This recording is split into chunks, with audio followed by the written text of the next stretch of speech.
First at 5. From the University of Florida's College of Journalism and Communications, you're watching WUFT News. After almost 20 years of coaching the Florida men's basketball team, Coach Billy Donovan is officially heading to the NBA. That's our top story tonight. Good evening. It's Thursday, April 30th. I'm Jesse Pagan. And I'm Nicole Acevedo. Thanks for joining us. Billy D will be heading to Oklahoma City to coach the Thunder, but this isn't the first time Donovan has considered leaving UF to go pro. In 2007, he announced he was going to coach the Orlando Magic before quickly changing his mind and coming back to the Gators. We'll have more on this story during sports.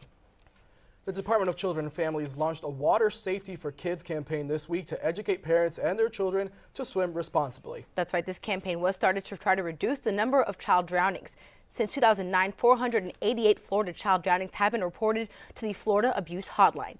WFT's Christina Mendez joins us now in the studio. Christina, how is this campaign affecting our area? Well, just to let you both know, we already have 14 drownings already in this state, and a young boy last weekend had actually drowned in an inflatable pool.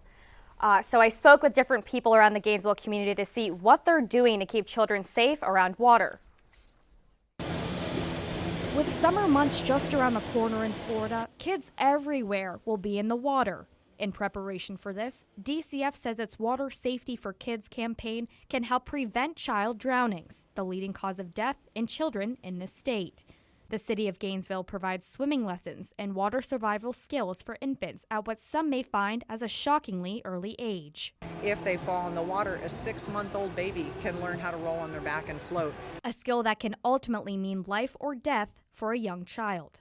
I think it's just empowering your children because they can learn the skills to save their own lives if they fall in the water and have an accident. Not only do these swimming lessons teach young children to be safe in or near water, but it also educates parents. It also teaches parents as well, not just the students, what to do if their child falls in, and also how to be safe with their child in the water if there was something bad to happen. Other safety nets should be put in place aside from supervision and teaching a child to swim. There are many devices designed to prevent children from drowning, such as having a fence around a pool or having an alarm system on doors. One device comes with a wristband to attach to a child. If that wristband gets wet, meaning they fall in the water, then you'll have an alarm sent to the remote, which you can place anywhere near where the parents are, like a child monitor. The campaign promotes 4 rules for children to follow around water. Never go near water without an adult, wear a life jacket, learn how to swim, and if there's an emergency, call 911 or find an adult. Christina, thank you. The Alachua County School Board has changed its policy that banned the distribution of condoms at schools. The board has adopted a new parental opt-out policy for allowing condom distributions in schools. Previously, Alachua County had banned the distribution of condoms in schools, saying the schools should not be involved. But now, the schools are involved, depending on the permission of each student's parents. Superintendent Owen Roberts says this new procedure will allow the schools to meet the health issues of its students, while also allowing parents to have a voice in how the needs of their children are met. Other school board members say the district is seeing problems with STDs, but they also had to respect the opinions of some parents. It is best for the health of the students. It's best for the community, and it also, there's a balance in that it does still offer a parental involvement and parental opt-out if they so choose. This move comes after the district reviewed local public health data and asked for the opinions of experts, parents, teachers, and students. Well, Jesse, walking into work today felt beautiful, nice, comfortable breeze. I may have preferred hanging out in a hammock instead. I think we all would prefer that, but it's probably that drier air that's been moving in. UO forecaster Tony Sadiku joins us now. And Tony, with an important weekend upon us, graduations everywhere, is this going to stick around? Jesse, Nicole, absolutely. Tracking nicer air to continue, nicer conditions. It all continues through the weekend as well, no doubt. If you got a chance to step outside, all of that continues to be the story. Check out time lapse from earlier today. Some of the clouds, the high clouds sticking around, but otherwise a nice day overall. Quick look at radar, nothing going on across the state. As we move it on now through some of your temperatures, check it out, 77 in Gainesville. Nice, cool 77 in Ocala as well. Low humidity, and I think that'll continue on through the overnight hours for commencement as well. So not a bad idea to keep the light jacket on hand, as I think temperatures will come down quickly through the overnight. I'm tracking more of this beautiful pattern to continue. Got the full commencement forecast and my full forecast coming up in just a couple minutes. Looking forward to that. Thanks, Tony. Well, the use of drones has been a controversial issue for some time now, but a couple of students at the University of Florida are using them as a stepping stone to something bigger. That's right. Combining psychology and technology, they have hopes of operating machines with just their brainwaves. WFT's James Torres joins us from the newsroom with more. James, you actually had a chance to witness the software in action. What was that like? That's right, Jesse Nicole. It was certainly something different in the world of science, but not exactly new. We've seen this technology come up in China and Portugal, but 2 UF students gave birth to the idea right here in Gainesville. Yes, it's my desk.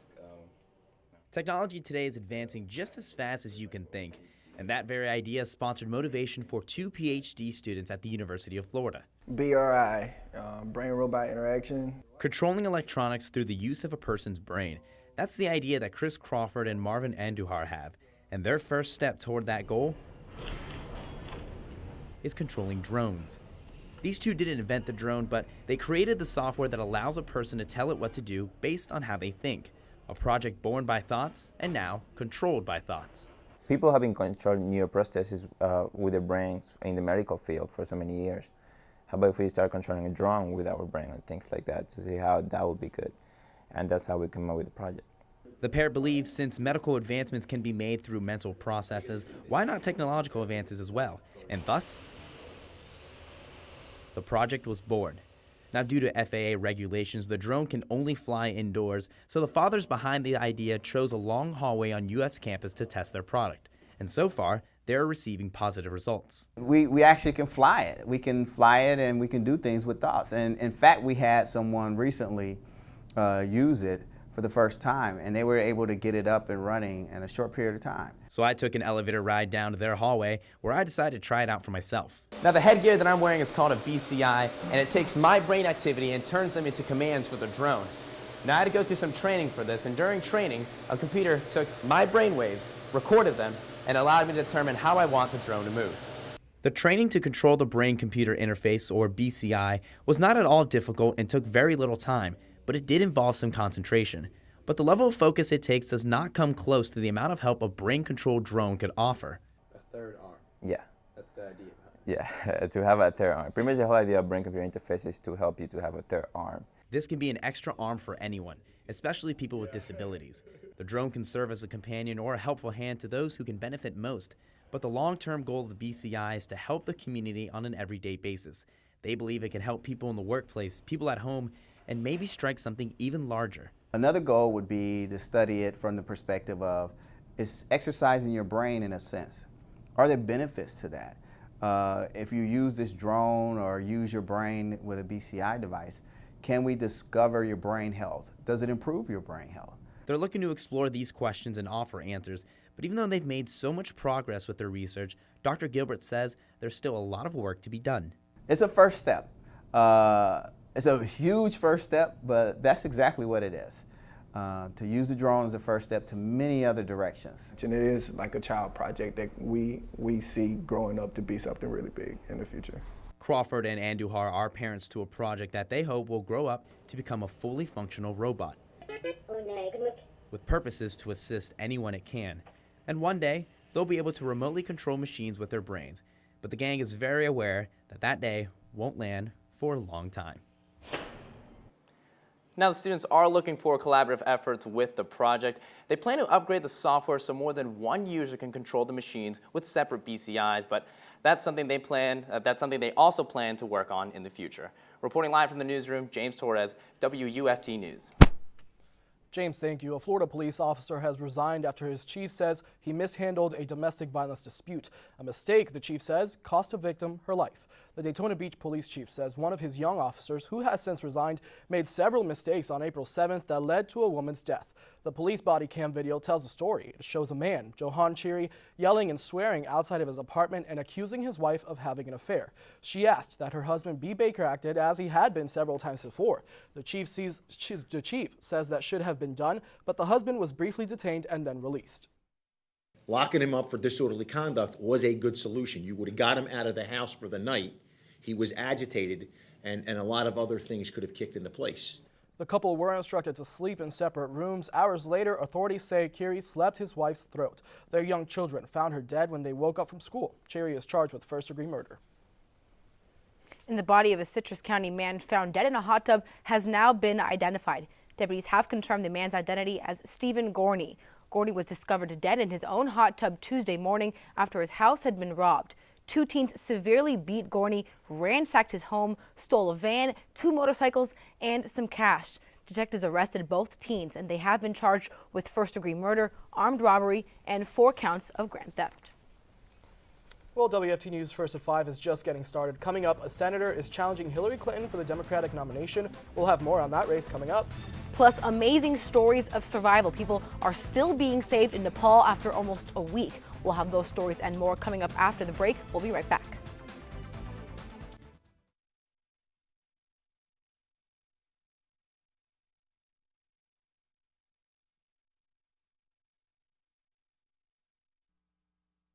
You're watching WUFT TV News.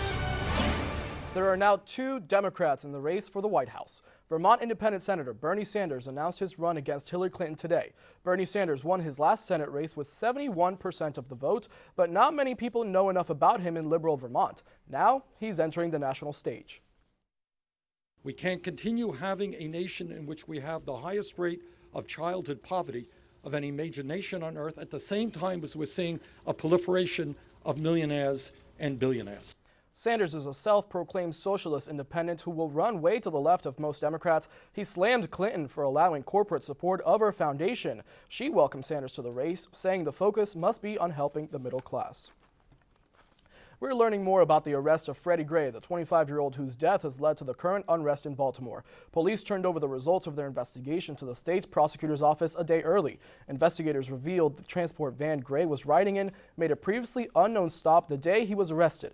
It's the only information police shared publicly today. The Washington Post is quoting an unnamed prisoner who rode in the van with Gray after his arrest, who says he heard, quote, banging against the walls of the van. And he said he believed Gray was, quote, was intentionally trying to injure himself, but doctors and others say there's no way Gray's spinal cord injury was self-inflicted. And more than a dozen Detroit schools were forced to close today when the teachers decided to just not show up. The teachers are protesting Michigan Governor Rick Snyder's plan to split the Detroit school district in 2. Right now, the school district has almost 50,000 students, massive debt, and poor academic performance. Snyder says his plan is an effort to address the school's debt while making changes to prevent the problem from happening again. And taking a look at what's happening around the world, what seemed to be a bleak mission turned into a moment of joy today when a teenage boy was pulled from the rubble of a collapsed building alive in Nepal's capital, 5 days after a devastating earthquake shook the country. It took rescue teams more than 6 hours to reach the boy, but teams finally heard his voice almost a week after a hotel came crashing down, trapping him between 2 collapsed floors for 120 hours. The 15-year-old boy was rushed to the hospital with, luckily, only minor injuries. French prosecutors are investigating allegations that soldiers sexually abused 10 boys between 2013 and 2014 of a former French colony in the Central African Republic. 16 soldiers are being investigated for the abuse. Thousands of French troops were sent to the African country to protect civilians from sectarian violence between Christians and Muslims.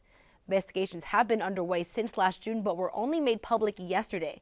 French President Francois Hollande promised tough punishment today for any soldier found guilty of sexually abusing children in the Central African Republic. And billboards with the picture of Soviet dictator Joseph Stalin are appearing in Crimea, the area of Ukraine that Russia invaded and annexed. The Stalin billboards come as Russia prepares to celebrate the 70th anniversary of its Victory Day and the end of World War II. The posters are sponsored by Russia's Communist Party, which has always praised Stalin's role in the Soviet Union's victory over Nazi Germany. Historians say Stalin ordered the death of just as many people as Adolf Hitler, and it's still debated whether Crimea is considered a part of Russia or the Ukraine. Well, we're seeing a nice changing pattern here in north central Florida and some cooler air moving in tonight. UF forecaster Tony Sadiku is in the WRUF Weather Center tracking how long we can expect this nice little change to last. Tony? All right, Jesse, drier air finally settling in, and it is something we can get used to here across north central Florida. Watch it roll on in. I'm tracking it more. Got the official UF commencement forecast as well. Stay tuned. Got the full forecast after the break.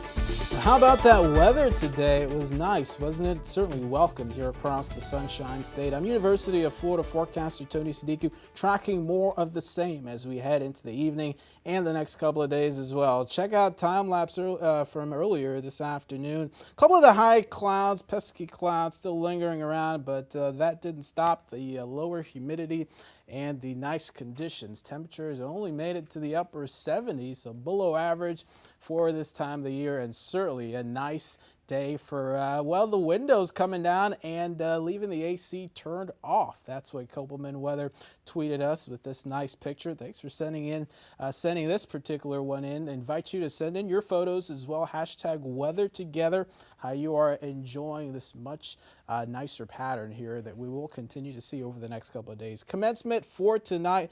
Here's the forecast as we make it through.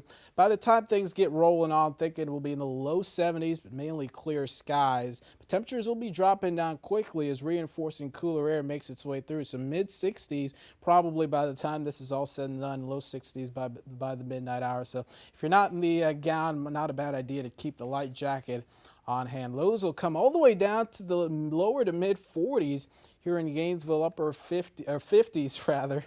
40s, 50s here in Gainesville, upper 50s in Ocala. The beaches will be nice though. But by Friday, looking for the abundant sunshine to finally settle on in. Lower humidity as well, and temperatures still on the lower side of average, 80 here in Gainesville. So here it is, the commencement forecast. Look at this. Absolutely nice over the next couple of days. No rain chance in sight. So yeah, you can leave the ponchos at home. Afternoon temperatures will be nice for those grad pictures or just showing family around. By the time the evening rolls around, things will begin to cool down quickly. So upper 60s, particularly tomorrow evening. So keep in mind, I think we will have some cooler weather moving on in tomorrow night, and then lower 70s for the subsequent evening. St. Augustine, not going to be a bad place to be as well over the next couple of days. Sunshine all around, lower to mid 70s or mid to upper 70s over the next couple of days. And you are not going to be able to dodge the sunshine in Orlando as well, as they spend the next couple of days in the low 80s with abundant sunshine as well. So there's the front that'll roll on through tonight and help to basically reinforce cooler air that will help to knock our temperatures down into the 50s for a couple of nights here. But watch what happens over Saturday. No rain chance anywhere here in the southeast. High pressure beginning to anchor over the region. Going to mean some nicer conditions ahead, and that's what we can get used to here over the next couple of days. Day planner Friday, a little bit of a cool start. So yeah, if you're heading out the door early, you could probably use the light jacket, but by afternoon, toss that away, mid 70s, looking for low 80s by afternoon. We'll continue to stick in the low 80s, below average through early next week. Next rain chance, very, very far away, possibly by the middle of next week. We'll continue to track it all, ufweather.org. Jesse, Nicole, back to you. All right, thanks, Tony. Well, it's a sad day for Gator fans everywhere as Billy Donovan has announced he is leaving Gainesville. Coach Donovan will be making the leap to the NBA to coach the Oklahoma City Thunder. For more, WFT Sports, Nico Tan. It's definitely tough to see Billy Donovan go, but it's a great move on his part. When we come back, we'll take a look at Donovan's legacy with the Gators. I'll also show you some possible coaching candidates to replace him. Stick around, sports is next.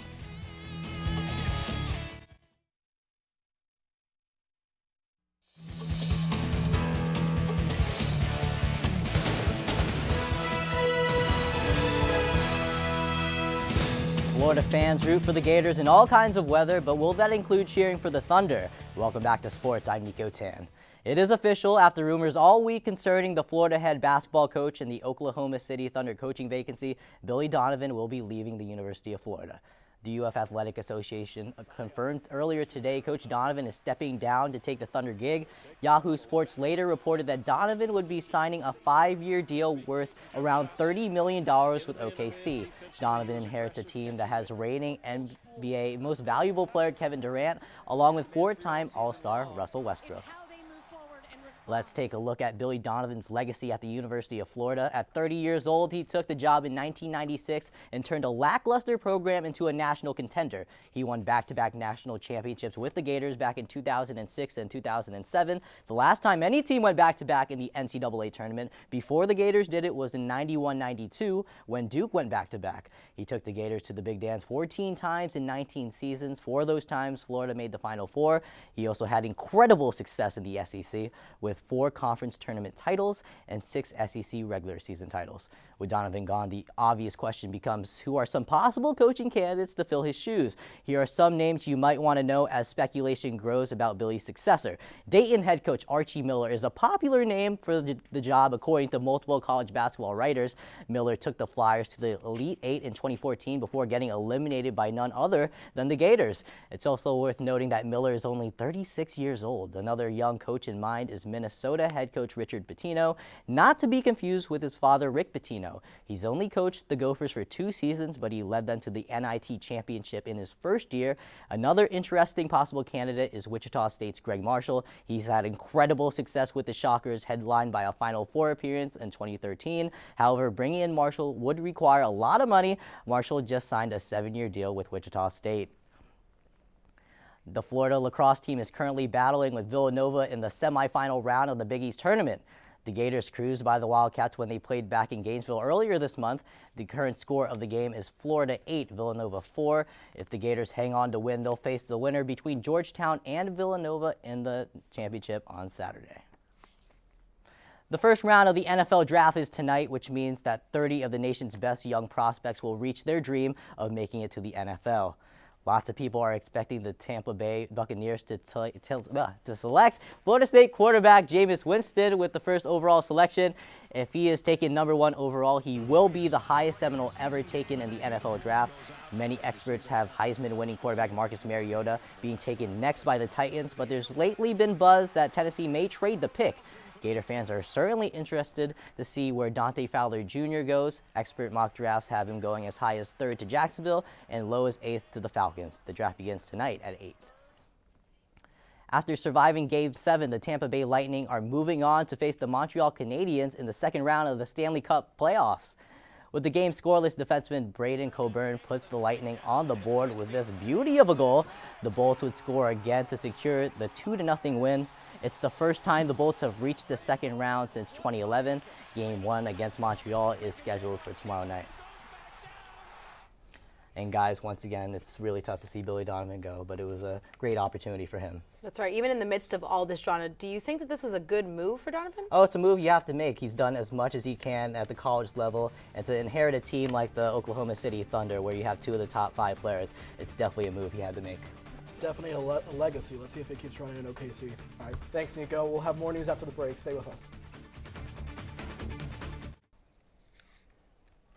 Well, little kids do the darnest things, especially chipmunk kids. Meet Bicky, the chipmunk. She's 1 year old and already has a morning stretch routine. She performs what looks like yoga stretches on her soft bed in her own little room in Eastern Japan. Her owner posted this adorable video on social media website dedicated to Bicky. And according to her owner, Bicky also loves eating crunchy pistachios, playing in her miniature dollhouse, and relaxing on her hammock. And eventually, Bicky could end up with her own reality show. So cute. She's got a better morning routine than I do. She's got it all pat down. In the mornings, I am a mess. Wow. Well. All right, let's throw it to Tony for one last check on that weather. Tony? Yeah, that was definitely an adorable chipmunk. But yeah, storm track radar now. It is still on, in case you're wondering, showing those clear skies, clear conditions through this evening. Remember, if you are heading out, it's going to be a splendid one, clear skies. I may need the light jacket, but out in the morning, definitely cool start to the day, comfortable by afternoon, a little bit breezy, but not much. And then sunny skies resumes. Won't have to worry about the rains till the middle of the week. Back to you. Thanks, Tony, and thank you at home for watching WFT News First at 5, a production from UF's Innovation News Center. We'll see you again tomorrow. And don't forget, WFT News is always on at WUFT.org. BBC News is coming up next. Have a good night.